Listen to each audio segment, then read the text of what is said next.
What are some fun team building activities? I'm assuming you're looking for something to do with your group. And if that's the case, you come to the right place. I am Chad. I used to teach team building facilitation at Penn State University. And now I get to do it for some of the smartest, most innovative organizations and universities on the planet. I get to make connection and engagement easy. And in this video, I'm not going to hold back. I'm going to share the best of what I know. Let's dive into it.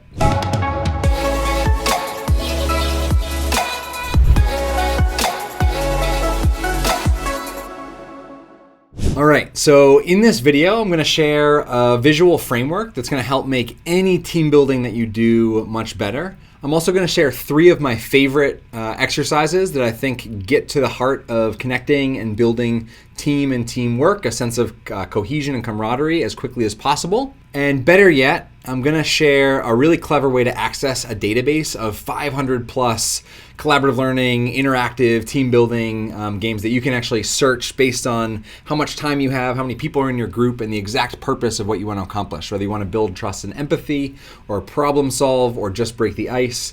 Really phenomenal database. And so let's dive into it with a framework. So one of the things that, as I was teaching at Penn State, partnered up with one of my teachers and mentors, Rod Lee, to write a book called The Pocket Guide to Facilitating Human Connections.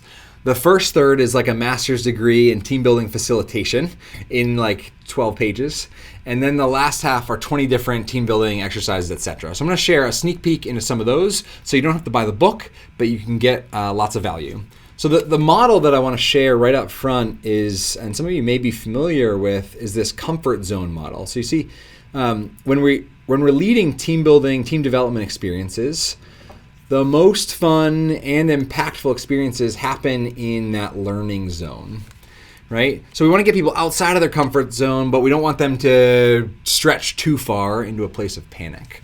And the easiest way to do that is an age-old philosophy of challenge by choice. So this age-old philosophy of challenge by choice can make a huge difference no matter what activity you're leading. And the idea is pick your own poison, right? We know that team building, connection exercises, etc. are good for people, but we also know that broccoli is good for people, and we don't want to just throw broccoli at people, right? What's a much better option, much more impactful option if you want to fill up your group, is lay out a buffet and let them choose what they're going to eat. Or in this case, let them choose to what level they're going to engage or challenge. And that ensures that everybody's able to stretch outside of their comfort zone, but not get to panic zone. And so kicking off right away, one of my favorite and most simple exercises to start some really meaningful conversations in the team and parse out who's in the room is to take that comfort zones model and use some sort of rope, chairs, if you're virtual, a whiteboard, digital whiteboard, to actually create that model and invite people to stand and actually move to that space based on a series of prompts that you give. And you get to choose the prompts. The ones that connect to your group and the purpose the best will be best. But for example, right, I might say you got 20 people standing in a room. I might say, I'll explain the comfort zone, right? So comfort zone is where we're comfortable. Learning growth zone is where we're stretched outside. Things are a little unfamiliar. Panic zone is where heart is racing intensely, and we can't think, we can't learn, we can't grow. And so I'm going to give you a series of prompts, and based on these prompts, move to where you would fall on that spectrum. So imagine a 6-foot black rat snake came slithering through and brushed up against your ankle. Go ahead and move to where you are, right? And what you get is some people jumping to the comfort zone. Oh, I love snakes. You got some people sprinting to the walls. And for me, I just use one piece of rope. One piece of rope to represent comfort zone. Then the rest of the floor is learning or growth zone. And the walls are panic zone, right? Virtually, you can do this very easily in a whiteboard like Google Jamboard or over Zoom, whatever whiteboard you prefer, and have people plot or draw circles or type their name on those places for each round. Now, the cool thing is you can go with a prompt like that, or you can go much more purpose-focused with your prompts, right?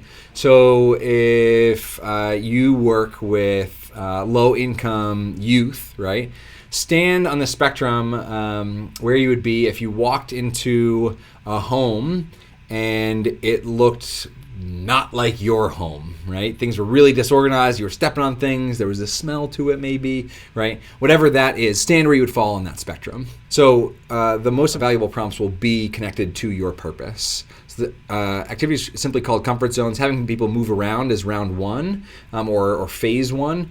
As you get into more realistic prompts, inviting people to pair up. So pair up with someone who you're furthest away from and have a conversation about what lands you either in the comfort or panic zone.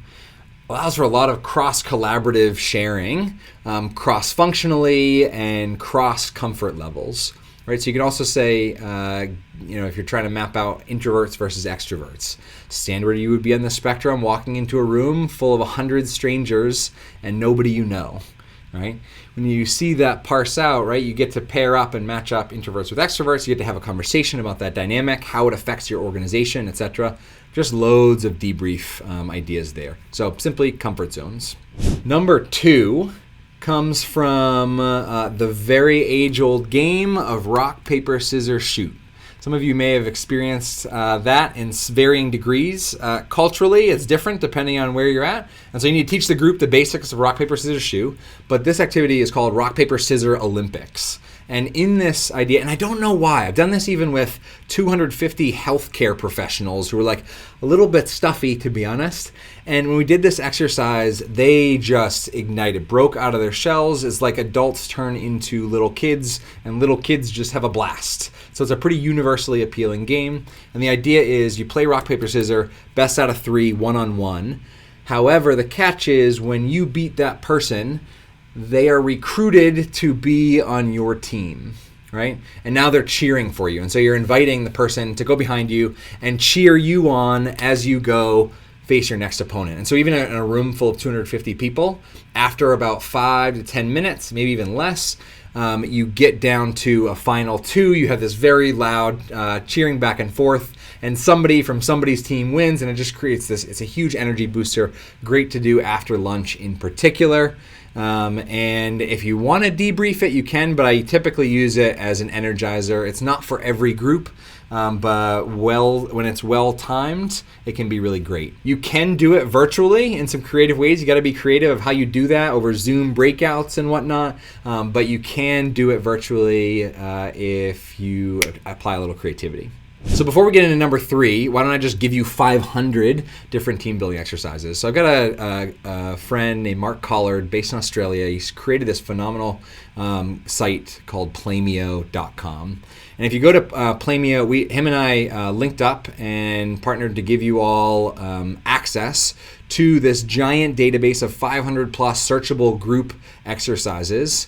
If you just go to playmeo.com/weandme, link will be in the description. You can access this huge database and find the exact activity that is perfect for you. And so if you didn't like 1 and 2, stick around for number 3, but I guarantee you there's something on Playmeo for you. Phenomenal with video tutorials, virtual adaptations if you're going to do it remotely. Phenomenal resource. Playmeo.com/weandme. And third, last but not least, is my all-time favorite exercise. I've led it with over 100,000 people at this point, and I have yet to have it completely flop. It utilizes questions to spark meaningful conversations in a really fun, fluid, energetic way. The activity is called Question Swap. You can use it, depending on your group size, you can create your own questions on a 3x5 blank note cards if you want to.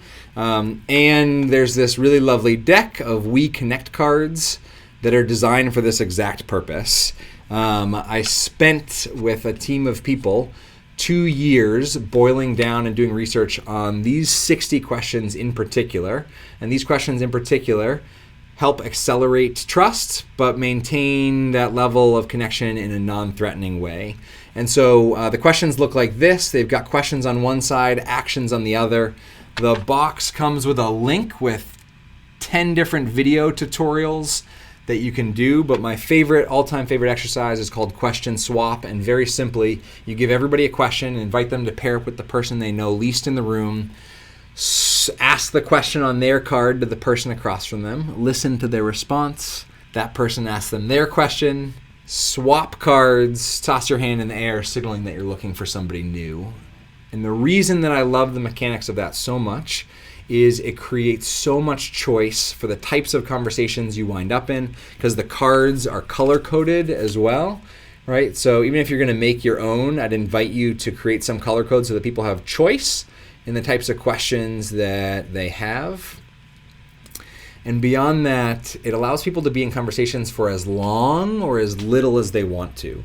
Whereas when you say, okay, everybody break out and answer the question, what are people usually surprised to find out about you? And everybody's in those conversations, and then you say, okay, stop, pull everybody's attention back.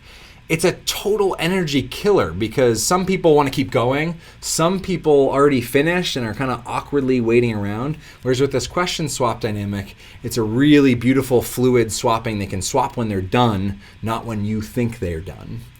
And so that question swap exercise, you can click somewhere around here is a video of me leading that with 800 people at a TEDx event so that you can see that come alive. That might help make that sing for you. You can also lead it virtually in creative ways on platforms like Zoom, where you've got access to breakouts, split people out into groups of 2 or 3. You can't quite have them swap in the same way, but you can create multiple rounds and choice around the questions that you have. I hope this video was remarkably useful for you. I exist on the planet to make connection and engagement easy. And so if you want more resources on how to build effective team building experiences that are fun, energizing, exciting, but also easy to lead and universally appealing, go ahead and check out the link below. We make a ton of our resources, even a digital version of the card deck I just shared, a printable version of the card deck available for free at wean.me/ideas. You can check that link below, drop your email, and we just simply send you a PDF. We don't want to put a paywall behind people building really meaningful, engaging group experiences. And so while we do offer all the tools in our connection toolkit, from the We Engage cards to We Connect cards, we also want to make versions of them available to everyone. And so access those via the link below. Hope this was useful. If it wasn't, tell me how much you hated the video in the comments. Have an awesome day.